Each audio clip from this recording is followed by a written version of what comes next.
Halo, eh, kali ini saya ingin bagikan cerita mengenai Paskah. Paskah itu apa?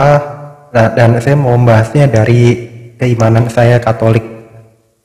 Eh, Kristiani itu kan, kalau agama secara resminya ada Kristen Protestan, ada Katolik Anglikan ya, ada lagi Katolik Roma. Nah, yang saya Katolik Roma. Katolik Roma itu yang di Vatikan, dipimpin oleh Paus. Kalau Katolik Anglikan kan dipimpin Ratu Inggris ya. Kalau saya nggak keliru itu Ratu Inggris, karena saya nggak paham yang Anglikan itu. Ada bedanya pokoknya. Cuman sekarang saya mau bahas mengenai yang Paskah. Kalau Protestan juga, eh, saya bukan beragama Protestan, jadi lebih ke arah Katolik. Jadi intinya kalau Paskah itu dirayakan oleh umat Kristiani itu yang tadi dari semua itu mereka semua pasti merayakan Paskah. Paskah itu kalau di Katolik adalah kebangkitan Tuhan Yesus. Tuhan Yesus itu siapa? Tuhan Yesus itu uh, putra yang dikirim oleh Allah untuk menyelamatkan umat manusia. Apakah menjadi pertanyaan, apakah Allah itu memiliki anak? Kita nggak bisa bilang itu secara manusiawi atau bagaimana ya. Kalau di Katolik dikenal Trinitas, jadi Tritunggal Maha Kudus, jadi Bapa, Putra, Roh Kudus. Jadi terserah nih, jadi kan Tuhan tuh berkuasa kan, Tuhan tuh satu, memang Tuhan tuh satu, tapi Tuhan mengirimkan rohnya kepada manusia yang dikasihi oleh Tuhan. Juga Tuhan ceritanya mengirim penebus itu untuk menyelamatkan manusia, tapi esensinya itu Tuhan itu satu, tapi roh itu gimana ya, saya bisa bilang itu roh Tuhan tuh mengirimkan penyelamat untuk menyerupai manusia, untuk menebus manusia. Jadi cerita di Alkitab itu demikian, dan itu ada sejarahnya yang dari Bunda Maria, dari melahirkan siapa. Nah, Bunda Marianya itu juga melahirkan juga dari Roh Kudus ceritanya. Jadi itu mujizat keajaiban. Jadi bukan karena pernikahan, perkawinan, bagaimana, pokoknya Roh Kudus yang ini. Nah itu Roh Kudus itu diberitakan kabar gembira oleh malaikat Gabriel. Jadi kalau di Katolik dikenal ada malaikat Gabriel tuh biasanya yang membawa kabar sukacita, kabar gembira. Malaikat Mikael, malaikat pelindung. Ini yang saya ketahui ya. Lalu ada malaikat Rafael. Kalau nggak salah itu malaikat Rafael lebih ke untuk penyembuhan. Seperti itu. Dan malaikat itu ada banyak. Cuman itu yang malaikat utama.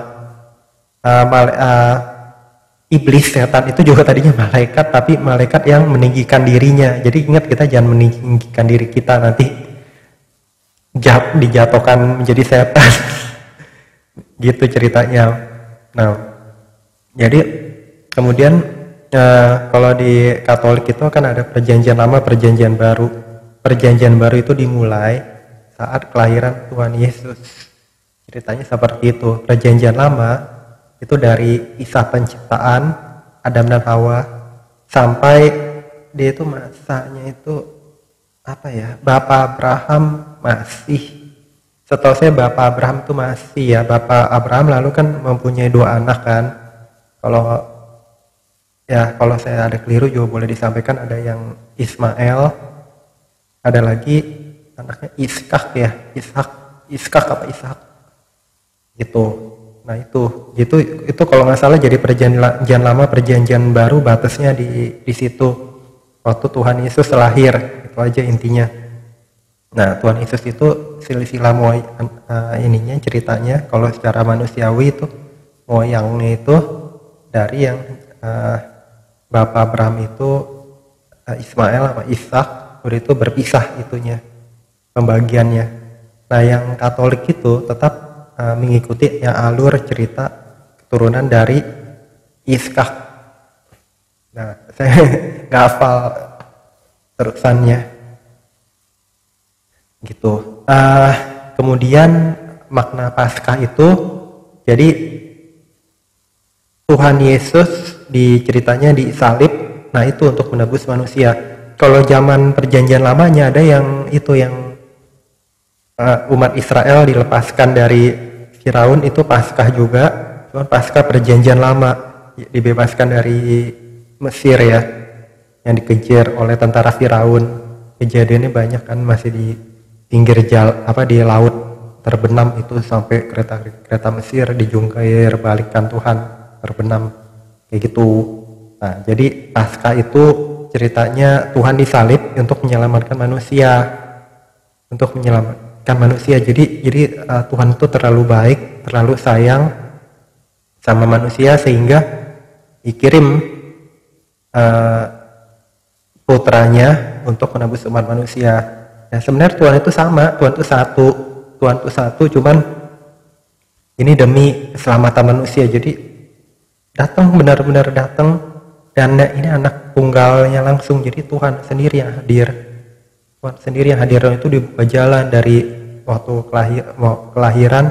Ada Herodes yang ini karena mendapat kabar terus kan, dan dia tidak mau disalib, nggak mau tersingkir sebagai raja. Kemudian ada yang 3 raja dari timur.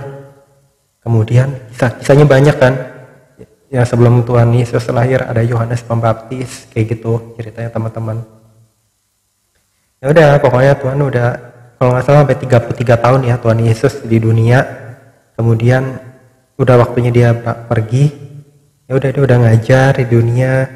Ya, udah gitu, udah kasih mujizat banyak, ceritakan siapa dia. Udah waktunya dia jalan, dia tahu. Nah, intinya mengasihi yang diajarkan, mengampuni, kemudian penyaliban itu artinya menebus umat manusia, seperti itu. Itu yang saya bagikan teman-teman. Jadi maknanya waktu Tuhan disalib itu yang ditanggung itu dosa-dosa manusia. Jadi ya intinya untuk agama apapun, kalau mau selamat ya harus bertobat.